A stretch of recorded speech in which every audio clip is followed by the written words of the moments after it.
ये कोई कहानी नहीं है, ये एक क्लासिफाइड फाइल है, एक ऐसी सच्चाई जिसे हमेशा के लिए दफन कर दिया गया था।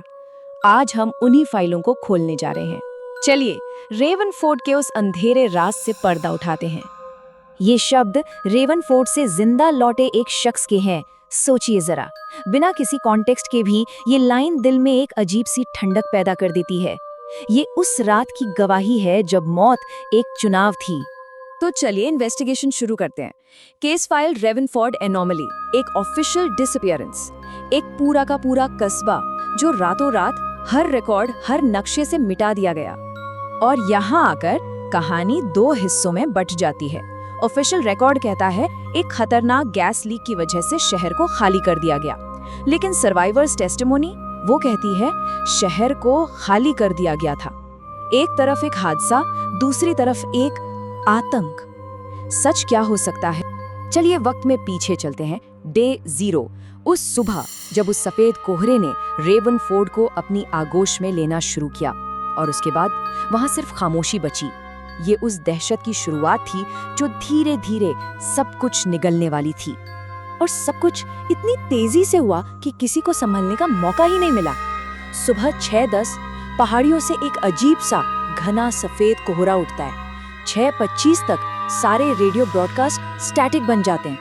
ठीक 5 मिनट बाद 6:30 पर सभी मोबाइल सिग्नल 0। सिर्फ 22 मिनट के अंदर रेवनफोर्ट का कांटेक्ट पूरी दुनिया से टूट चुका था। और फिर ठीक 6:32 पर टाउन स्क्वायर से पहली चीख सुनाई देती है। और यहाँ से सब कुछ बदल जाता है। ये पहला कांटेक्ट था जब कोहरे में छिपी उस चीज ने पहली बार अपना शिकार किया। सर्वाइवर्स ने हमलावर को नहीं देखा, सिर्फ उसकी कारीगरी देखी। उन्होंने देखा कोहरे के अंदर एक आदमी की परछाई छटपटा रही है, फिर एक गीली चीरने जैसी आवाज, और अगले ही पल उस आदमी के शरीर का आधा हिस्सा कोहरे से बाहर आ गिरा, बस आधा। और उस दहशत के बीच कोहरे से एक आवाज आई, एक सरसराहट, और बस उस एक पल में सबको समझ आ गया, ये सिर्फ कोहरा नहीं है, ये जिंदा है और ये भूखा है। तो आखिर इस कोहरे के अंदर था क्या? देखिए, एक बात साफ कर दूं, ये कोई भूत प्रेत या आत्माएं नहीं थीं।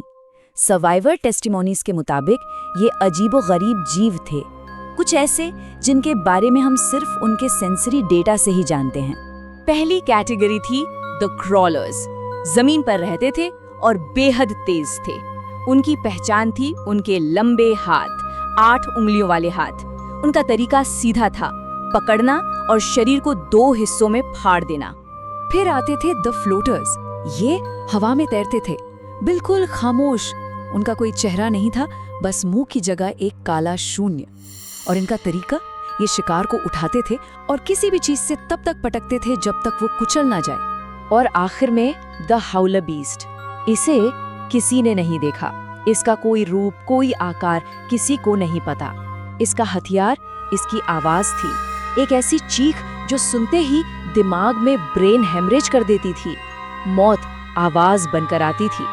और अब तक जो लोग जिंदा बच गए थे, उनकी हालत शायद मरने वालों से भी बदतर थी। फिजिकल डेंजर से बड़ा खतरा अब उनका दिमाग था। वो कहते हैं ना, उस पॉइंट पर वो जिंदा थे लेकिन अंदर से मर चुके थे। हर सांस के साथ सिर्फ पैनिक, गिल्ट और टूटी हुई हिम्मत बची थी। लेकिन ऐसी हताशा में भी जीने की उम्मीद बची थी। एक एक्स सोल्जर एथन ने सबको इकट्ठा किया और वहां से शुरू हुई कोहरे से निकलने की एक आखिरी डेस्परेट कोशिश।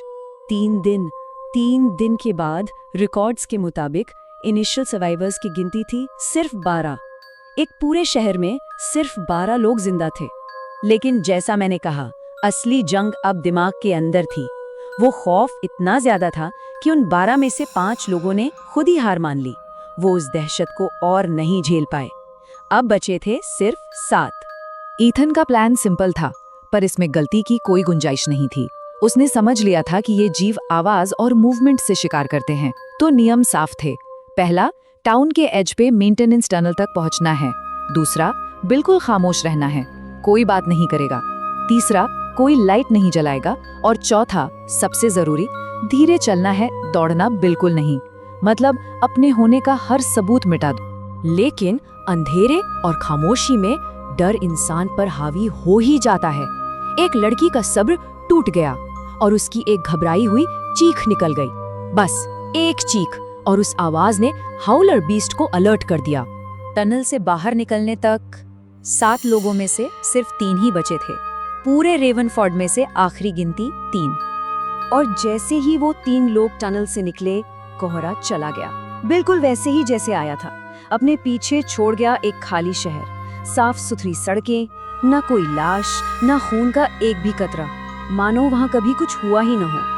लेकिन सबसे अजीब बात तो ये थी, सर्वाइवर्स के मुताबिक कोहरा टनल के एग्जिट पर आकर रुक गया था, ऐसे जैसे किसी अनदेखी दीवार ने उसे रोक लिया हो। ये प्रूफ था कि ये कोई नेचुरल डिजास्टर नहीं था, ये एक कंट्रोल्ड इवेंट था। तो सवाल उठता है, ऑफिशियल एक्सप्लेनेशन क्या है? क्लासिफाइड मिलिट्री रिकॉर्ड्स के मुताबिक द रेवनफोर्ड इंसिडेंट एक कैटास्ट्रोफिक अंडरग्राउंड गैस लीक था, जिसके बाद शहर को खाली करके बंद कर दिया गया। एक साफ सुथरा आसान सा झूठ जो उस भयानक सच पर पर्दा डाल देता है। रेवनफोर्ड की फाइल बंद हो चुकी है, लेकिन जो सवाल वो छोड़ गई वो अभी भी खुले हैं। जो चीज वहां आई थी वो खत्म नहीं हुई, वो बस कहीं चली गई है।